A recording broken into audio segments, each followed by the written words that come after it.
Subscribe कीजिए 10th class गणित channel को और बेल आइकन को दबाइए लेटेस्ट वीडियो देखने के लिए।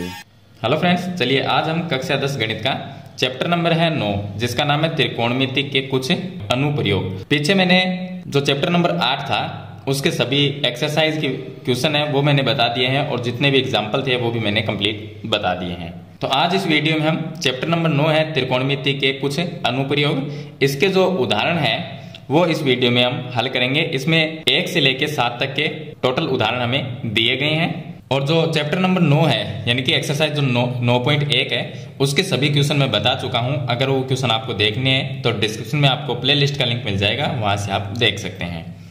तो चलिए हम उदाहरण नंबर जो 1 है इसको हल करते हैं। देखिए जो उदाहरण है वो काफी सिंपल है, क्वेश्चन काफी बड़ा है इसमें, लेकिन जो इसका आंसर है वो काफी छोटा है। तो चलिए हम इनको हल करते हैं और जितना सरल तरीका हो सके उतने सरल तरीके से हल करने की कोशिश करेंगे। तो आप वीडियो को अभी का भी लाइक कर दीजिए और चैनल को सब्सक्राइब कर लीजिए ताकि ऐसी वीडियो आपको आगे भी मिलती रहे। तो चलिए हम उदाहरण नंबर 1 को हल करते हैं। तो इसमें दिया है कि धरती पर एक मीनार है। तो धरती पर एक मीनार है, ऊर्ध्वाधर खड़ी है यानी कि सीधी खड़ी है। तो चलिए हम इस तरह से बनाते हैं इसको। ये एक मीनार है और इस तरह से इसको हमने बना दिया। यहाँ पर धरती है यानी जमीन का पॉइंट हो गया और ये इसका शिखर हो गया। शिखर मतलब जितना ऊंचाई जितनी होगी लास्ट जो चोटी होती है वो शिखर हो गया। ये मीनार का शिखर है और ये मीनार का जो धरती पर जो पॉइंट है यानी कि आधार है वो है। आगे लिखा है कि धरती के एक बिंदु से जो मीनार के पाद बिंदु से 15 मीटर दूर है। अब मीनार का जो पाद बिंदु होगा वो कौन सा होगा? ये होगा जिसको हम आधार कहते हैं। ये मीनार का पाद बिंदु है। इससे जमीन पर यानी धरती पर एक दूर बिंदु है तो उस बिंदु को हम यहां पर मान लेते हैं कि यहां पर एक बिंदु है जो मीनार से दूर है और मीनार के पाद बिंदु से 15 मीटर की दूरी पर, और इसका जो दूरी है यहां से लेके यहां तक वो हमें 15 मीटर दी गई है क्योंकि मीनार के पाद बिंदु से एक 15 मीटर दूर एक बिंदु है जमीन पर। ये लिखा है इसने। मीनार के शिखर का ऊनियन कोण, अब यहां से और ये मीनार का शिखर हो गया, इसका ऊनियन कोण, तो हम इसको एक त्रिभुज आकार शेप देंगे यानी कि एक त्रिभुज हम बना देते हैं। तो चलिए मैं इसको इस तरह से यहां से मिला देता हूं। तो इस तरह से हम इसको मिला देंगे, शिखर को और इस बिंदु को हम मिला देंगे। ऊनियन कोण है वो 60 डिग्री है यानी कि इस बिंदु से जो मीनार के शिखर का ऊनियन कोण है वो 60 डिग्री है। तो ये कोण जो है वो बन गया 60 डिग्री का कोण यहां पर। अब लिखा है कि मीनार की ऊंचाई ज्ञात करनी है। तो मीनार है उसकी ऊंचाई होगी ये, जिसको हम h से लिख देंगे। अब इसको मैं नाम देता हूं, ये a हो गया, ये पॉइंट b हो गया और ये c हो गया। हमें ऊंचाई ज्ञात करनी है और जो ये त्रिभुज है इसका आधार हमें दिया गया है। यहां पर जितने भी त्रिभुज बनते हैं वो समकोण त्रिभुज ही होते हैं और ये समकोण त्रिभुज है। तो क्योंकि ये मीनार है और ये जमीन है तो इनके बीच में 90 डिग्री का कोण बनेगा क्योंकि मीनार है वो टेढ़ी मेढ़ी तो होते नहीं, एकदम 90 डिग्री के कोण के ऊपर खड़ी होती है। तो इस तरह से यहाँ पर ये 90 डिग्री का कोण होगा तो ये एक समकोण त्रिभुज बन जाएगा। अब देखिए यहाँ पर ये ऊंचाई हमें ज्ञात करनी है और ये आधार है। तो हमें ये देखना है कि समकोण जो त्रिभुज है उसमें ये भुजा जो होती है वो लंब होती है, ये आधार है और ये कर्ण है। तो लंब और आधार, आधार दिया गया है और लंब हमें ज्ञात करना है यानी ऊंचाई ज्ञात करनी है। तो लंब और आधार किस में आता है? लंब बटे आधार बराबर tan थीटा आता है। तो मैं यहाँ पर tan थीटा ले लेते हैं हम। यहाँ पर मैं लिख देता हूं कि tan थीटा बराबर लंब बटे आधार होता है। अब जो थीटा का मान है, अब मैंने ये कहां से निकाला वो बता दूं। मैंने आपको एक फॉर्मूला में काफी बार बता चुका हूं कि फॉर्मूला LAL बटे KA। ये एक सूत्र है जो इस चैप्टर में और चैप्टर नंबर 8 है उसमें बहुत काम का है ये फॉर्मूला। तो इससे हम ये पता लगा सकते हैं कि लंब बटा कर्ण होता है साइन, आधार बटे कर्ण होता है कोस और लंब बटे आधार क्या होता है? वो tan होता है। तो यहाँ पर लंब है हमें ज्ञात करना है और आधार हमें दिया गया है। तो लंब और आधार, लंब बटे आधार वो tan थीटा में आता है। तो मैंने यहाँ पर tan थीटा बराबर लंब बटे आधार लिख दिया। थीटा का मान यहाँ से ये जो ऊनियन कोण है 60 डिग्री वो लिखना है। तो मैं यहाँ पर लिख देता हूँ tan 60 डिग्री बराबर जो लंब है यानी कि ऊंचाई वो कितनी है? h है। तो ये हमें ज्ञात करनी है, आधार 15 दिया गया है तो ये आ जाएगा 15। अब यहाँ पर tan जो 60 है उसका मान लिख देंगे। अगर याद नहीं है आपको तो सारणी में देख के लिख लेना। यहाँ पर tan 60 का मान होता है √3 बराबर में आ जाएगा h बटे 15 आ जाएगा। अब देखिए h को मैं यहीं पर रख लेता हूं और 15 जो ये भाग में है ये चल जाएगा गुणा में, तो ये आ जाएगा 15 √3 बराबर h रह जाएगा। या इसको आप h बराबर ऐसे h बराबर 15√3 और जो यहाँ पर मीटर में दिया गया है हमें दूरी है वो मीटर में है तो इसके भी आगे हम मीटर लगा देंगे तो ये आ जाएगी इसकी मीनार की ऊंचाई। तो इस तरह से हम ऊंचाई है वो ज्ञात करेंगे। तो ये था उदाहरण नंबर 1 का हल, काफी छोटा है, सिंपल है। चलिए इसके बाद में हम उदाहरण नंबर 2 को भी हल करते हैं। अब देखिए इसको उदाहरण नंबर 2 है, काफी बड़ा प्रश्न है, प्रश्न बड़ा है लेकिन इसका जो आंसर है वो छोटा ही है। इसमें लिखा है कि एक बिजली मिस्त्री है को एक 5 मीटर ऊंचे खंबे पर आ गई खराबी की मरम्मत करनी है। एक खंबा है जो 5 मीटर ऊंचाई का है, तो मैं पहले एक खंबा ही बना देता हूं। यहां पर ये एक खंबा है जिसकी ऊंचाई हमें दी गई है 5 मीटर। तो खंबे की जो ऊंचाई है वो 5 मीटर की है। अब देखिए खराबी की मरम्मत करनी है, इसमें कोई खराबी उसकी मरम्मत करने के लिए जो बिजली मिस्त्री है वो इसके ऊपर चढ़ेगा। मरम्मत का काम करने के लिए उसे खंबे के शिखर से 1.3 मीटर नीचे एक बिंदु तक वह पहुंचना चाहती है। यानी कि अगर कोई खंबे पे चढ़ेगा तो वो इसके शिखर पे तो बैठेगा नहीं, वो इससे थोड़ा सा नीचे ही रहेगा। हम मान लेते हैं कि इस पॉइंट पे वो पहुंचना चाहता है, जो मिस्त्री है वो इस पॉइंट पे पहुंचना चाहता है, क्योंकि यहाँ से सीढ़ी लगाएगा तो यहाँ तक वो सीढ़ी जाएगी, यहाँ पर खड़े होकर इसकी मरम्मत कर सकता है। तो इस पॉइंट पे वो सीढ़ी लगाएगा, नीचे से जमीन से इस पॉइंट पे, ये मान लेते हैं। यहां तक पहुंचने के लिए प्रयुक्त सीढ़ी की लंबाई कितनी होनी चाहिए? अब ये हो गई जमीन, ये हो गई जमीन और यहां पर वो सीढ़ी लगाएगा। सीढ़ी का जो ऊपर का हिस्सा है वो यहां पर और नीचे का हिस्सा यहां पर, तो सीढ़ी इस तरह से लगाई जाती है। तो हम इस तरह से इसमें एक सीढ़ी लगा देते हैं।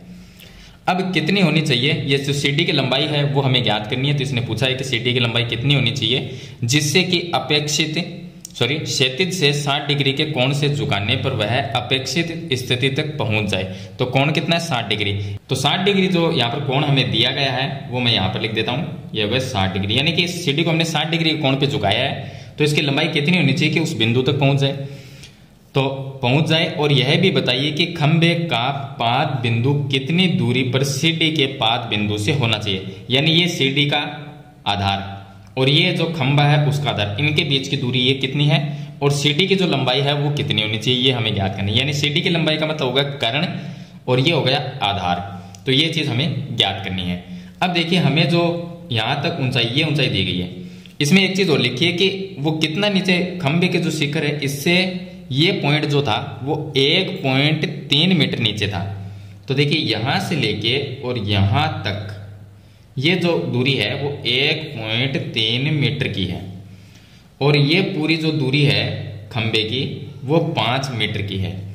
तो यहां से लेके और यहां तक की जो दूरी है वो कितनी रह जाएगी? तो 5 में से 1.3 को हम माइनस कर लेते हैं, तो देखिए कितनी हो जाएगी, इसको माइनस करेंगे तो ये 3.7 आ जाएगी। यानी कि इस बिंदु तक, नीचे से इस बिंदु तक जहां पर हम सीढ़ी लगाएंगे उस बिंदु तक जो दूरी होगी वो 3.7 होगी और खंबे की जो ऊंचाई है वो कितनी होगी? 5 मीटर होगी। इस बिंदु तक की ऊंचाई कितनी होगी? 3.7 होगी। अब हमें ज्ञात करना है कि ये जो कर्ण है यानी कि ये सीढ़ी की लंबाई और ये आधार हमें ज्ञात करना है। तो मैं इस त्रिभुज को, इस पॉइंट तक, इस त्रिभुज को हम अलग करके लिख लेते हैं। तो इस त्रिभुज को हम अलग करेंगे तो ये त्रिभुज इस तरह से हम बना लेते हैं। यहां तक, जहां तक सीढ़ी लगी हुई है खंबे के वहां तक, यहां तक सीढ़ी है। मान लीजिए ये पॉइंट ए है और ये पॉइंट बी है, ये हो गया सी और ये हो गया डी। हमने कहां से लिया? बी से लिया है, क्योंकि सीढ़ी की लंबाई यहां तक ही है। तो बी और ये सी और ये डी, ये लंबाई है 3.7, क्योंकि हमने निकाल ली यहां से लेके यहां तक। और ये हमें आधार ज्ञात करना है जो कि सी डी है, और बी डी जो है वो भी ज्ञात करना है। ये कोण है वो 60 डिग्री का कोण हो गया। चलिए अब हम पहले ये आधार जो है वो निकाल लेते हैं। लंब हमें दिया गया है और आधार हम निकाल लेंगे। तो लंब बटे आधार आता है tan थीटा में। मैं यहां पर लिख देता हूं tan थीटा बराबर हो जाएगा लंब बटे आधार, ये हो जाएगा। अब जो tan थीटा है इसकी जगह मैं लिख देता हूं tan 60 डिग्री। tan 60 आ जाएगा क्योंकि ये 60 डिग्री का कोण है। tan 60 बराबर लंब जो है वो 3.7 है, यहां पर आ जाएगा 3.7 और इसके बटे में आधार जो है वो हमें ज्ञात करना है CD। मैं यहां पर लिख देता हूं CD। अब जो tan 60 का मान है वो मैं यहां पर लिख देता हूं √3 होता है। यहां पर मैंने लिखा √3 बराबर, ये आ जाएगा 3.7 बटे CD, ये आ जाएगा। अब मैं CD को यहां पर ले जाता हूं, इसको मैं यहां पर लेके आता हूं। तो ये आ जाएगा CD इसकी जगह चला जाएगा तो CD आ गया, बराबर में ये √3 इसके नीचे आ जाएगा तो 3.7/√3। अब इसको हम हल कर सकते हैं कि √3 का मान 1.73 ये मान ले सकते हैं। तो इसके जगह मैं लिखना चाहूँ तो CD बराबर ये आ गया 3.7 और इसके बट्टे में आ जाएगा 1.73, ये लिख सकते हैं। अब दोनों से अगर पॉइंट हटाएंगे तो ऊपर आ जाएगा 37, बट्टे में आ जाएगा 173 यानी 173 लिख सकते हैं। और यहाँ से मैं पॉइंट हटा देता हूँ तो नीचे आ जाएगा 10 और यहाँ से मैं पॉइंट हटाता हूँ नीचे से 100 आ जाएगा, 0 से ये 0 कट जाएगा। अब हम इसमें भाग दे सकते हैं। अगर आप इसमें भाग दोगे तो ये लगभग आ जाएगा 2.13 मीटर, इतना लगभग आ जाएगा।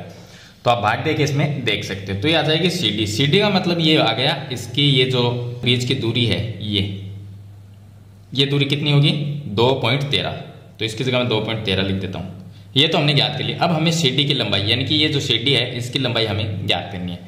तो CD का मतलब हो गया कि कर्ण है और हमें ये लंब पहले से दिया गया है। तो लंब और कर्ण किस में आता है, लंब और कर्ण साइन में आता है। तो मैं यहाँ पे लिख देता हूँ कि साइन थीटा बराबर लंब बटे कर्ण, ये होता है। थीटा की जगह हमें 60 लिखना है तो ये आ गया साइन 60 डिग्री बराबर लंब का मान है 3.7 बटे में कर्ण हमें ज्ञात करनी है यानी CD की लंबाई ज्ञात करनी है, ये कर्ण आ जाएगा। ये इसकी जगह BD लिख सकते हैं। अब इसको हम सरल करेंगे तो साइन जो 60 है इसका मान लिखेंगे तो इसका मान आता है √3/2 बराबर में 3.7/k, ये आ जाएगा। इसको आगे हल करेंगे, K को मैं यहां पर ले जाता हूं और इसको मैं यहां पर लेके आता हूं तो ये क्या बन जाएगा K बराबर 3.7 है वो अपनी जगह है और जब ये पूरा का पूरा इसके नीचे आएगा तो 2 तो ऊपर चला जाएगा और √3 नीचे रह जाएगा। तो 2 ऊपर चला गया और √3 रह जाएगा इसके नीचे। तो 37 को 2 से गुणा करेंगे यानी कि 7.4 आ जाएगा और बटे में √3 और इसके आगे लगा देंगे मीटर। आगे आप सरल करना चाहो तो √3 का मान लिख के 1.73 ये दिया गया है, ये लिख के आप आगे भी इसको सरल कर सकते हैं। जो भी इसका पॉइंट में आंसर आएगा वो आगे लिख देना। तो इस तरह से ये आ जाएगी हमारे पास में CD की जो लंबाई है वो हो जाएगी 7.4/√3 मीटर की और ये हमारे पास में आ जाएगा जो ये नीचे का आधार था उसके बीच की दूरी, ये जो आधार था उसकी दूरी आ जाएगी यानी कि खंबे के और CD के बीच की जो दूरी है वो है। तो इस तरह से हम उदाहरण नंबर 2 को हल करेंगे। चलिए इसके बाद में हम उदाहरण नंबर 3 को हल करते हैं। अब देखिए इसको उदाहरण नंबर 3 इसमें दिया गया 1.5 मीटर लंबा एक प्रेक्षक यानी कोई व्यक्ति है वो मान लेते हैं हम, ये एक व्यक्ति है। इस व्यक्ति की जो कितना लंबा है 1.5 मीटर, तो ये होगा 1.5 मीटर लंबा एक व्यक्ति है यहाँ से लेके यहाँ तक। अब एक प्रेक्षक एक चिमनी से 28.5 मीटर की दूरी पर है। एक चिमनी से ये दूर है, कितना दूर है 28.5। तो यहाँ पर मैं चिमनी मान लेता हूँ। देखिए इस चिमनी का एक पॉइंट ये मान लेते हैं और दूसरा पॉइंट ये यहाँ से ये पॉइंट मान लेते हैं।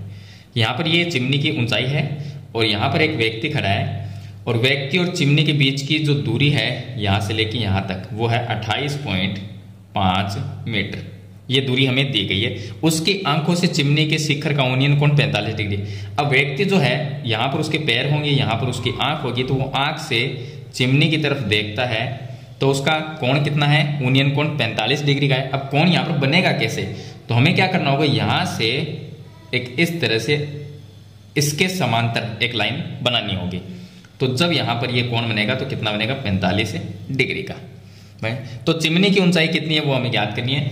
अब चिमनी है यहाँ से लेके यहाँ तक, तो देखिए ये आदमी की जो व्यक्ति है, जो प्रेक्षक है, उसकी लंबाई 1.5 है या ये, तो ये भी कितनी होगी 1.5 होगी, क्योंकि हमने नीचे वाली के समांतर ये रेखा खींची है, क्योंकि इसके बराबर रहेगी जितनी ये है उसके समांतर ये है। तो ये 1.5 है तो ये भी 1.5 होगी। तो मैं यहाँ से और यहाँ तक की जो दूरी है उसको लिख देता हूँ 1.5 मीटर, ये आ जाएगी। अब देखिए हमें चिमनी की ऊंचाई ज्ञात करनी, तो चिमनी तो यहाँ से लेके यहाँ तक है। अब इतनी जो चिमनी की लंबाई है, ऊंचाई, वो तो हमारे पास में आ गई। जो बाकी रह गई यहाँ से लेके और यहाँ तक, उसको हम h मान लेते हैं, उसको हमने मान लिया h। अब ये जो लंबाई है, जितनी ये दूरी है उतनी ये दूरी है, तो ये 28.5 है तो ये भी 28.5 आ गई, ये भी इतनी हो जाएगी। तो अब हमें ऊंचाई ज्ञात करनी है। तो ये हो गया आधार और ये हो गई ऊंचाई h, ये ऊंचाई h हो गई। नीचे वाली को अलग छोड़ देंगे इसको, क्योंकि ये 1.5 है। तो ये ऊंचाई h हो गई, ये आधार हो गया। तो लंब बटे आधार आता है tan थीटा में। तो यहाँ पर हम लिखेंगे कि tan थीटा बराबर लंब बटे आधार होता है, जो ये आ जाएगा tan थीटा का मान 45 डिग्री आएगा और बराबर में लंब का मान कितना है h, ऊंचाई हमें ज्ञात करनी है, आधार 28.5, यह आ गया 28.5। tan 45 का मान होता है 1, बराबर में लिखेंगे h बटे 28.5। अब h को यहीं पर रखते हैं, ये जो भाग में है ये गुणा में चला जाएगा, तो 1 के साथ में ये गुणा होगा तो 28.5 आएगा। तो h बराबर कितना आएगा 28.5 मीटर। ये हमारे पास में आ जाएगी चिमनी की ऊंचाई। अब ये ऊंचाई नहीं है, ये यहां से लेके और यहां तक की ऊंचाई है। सिर्फ हमें क्या करना है कि नीचे वाली जो है ऊंचाई 1.5 वो और प्लस करनी है। आप इसका चाहे तो कोई नाम लिख सकते हैं, जैसे यहाँ पर हमने a लिखा, b लिखा, ये c हो गया, ये d हो गया। तो dc, ये तो इसको हमने h माना है, तो ये आई है अभी dc। इसके अंदर bc है नीचे वाली, ये और प्लस करेंगे। तो चिमनी कितनी बड़ी है, b से लेके d तक है। तो चिमनी की ऊंचाई हम यहाँ पर लिख देंगे कि चिमनी की ऊंचाई। चिमनी की ऊंचाई कैसे ज्ञात होगी, चिमनी की ऊंचाई है वो क्या है, b से लेके d तक, इतनी ऊंची है चिमनी, b से d तक। अब bd है उसको हमने दो भागों में बांट दिया, bc प्लस cd। तो ये आ गया bc प्लस में cd। अब तो bd बराबर क्या आएगा, bc कितनी है, देखिए ये हो गया bc 1.5, ये 1.5 प्लस cd कितनी है, cd है h, और h का मान कितना है 28.5, ये आ गया 28.5। इसको हम प्लस कर देंगे तो ये टोटल हो जाएगी हमारे पास में 30 मीटर हो जाएगी। तो इस तरह से हम चिमनी की जो ऊंचाई है वो ज्ञात करेंगे।